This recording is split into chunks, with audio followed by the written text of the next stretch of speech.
খুব সহজে আজকের ভিডিওতে ডালিম এঁকে দেখাবো। অনেকেই ডালিম আঁকা দেখতে চেয়েছেন, তো দেখতেই পাচ্ছেন প্রথমে আমি একটি কম্পাস দিয়ে বৃত্ত এঁকে নিয়েছি। এরপর ডালিমের আকৃতি করে নিচ্ছি, একটি ডাটা এঁকে নিচ্ছি, নিচের দিকে একটু ডিজাইন করে নিচ্ছি। তো সম্পূর্ণ ছবিতে কালার করে নেব। এখন পাতা এঁকে নিচ্ছি। তো আজকের এই ভিডিওটি ভালো লাগলে বন্ধুদের মাঝে বেশি বেশি করে শেয়ার করবেন, অন্যদের দেখার সুযোগ করে দেবেন। দেখতেই পাচ্ছেন এখন গ্রিন কালারের একটি কালার পেন্সিল দিয়ে আমি কালার করে নিচ্ছি পাতা এবং ডালিমের গায়ে। তো দেখুন কতটা স্মুথভাবে কালার পেন্সিলগুলো দিয়ে কালার করে নিচ্ছি। ডালিমের গায়ে দুটি শেড ব্যবহার করেছি, লাল এবং কমলা।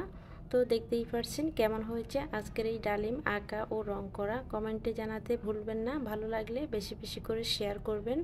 তো নতুন হয়ে থাকলে আমাদের এই পেজটিতে ফলো দিয়ে যাবেন। ইউটিউব থেকে দেখে থাকলে চ্যানেলটি সাবস্ক্রাইব করে যাবেন। এছাড়াও পরবর্তীতে কী ধরনের ভিডিও দেখতে চান কমেন্টে জানাতে পারেন। আশা করছি আপনার পছন্দের ছবিটি আঁকার চেষ্টা করব। তো ধন্যবাদ সবাইকে। আসসালামু আলাইকুম, আল্লাহ হাফেজ।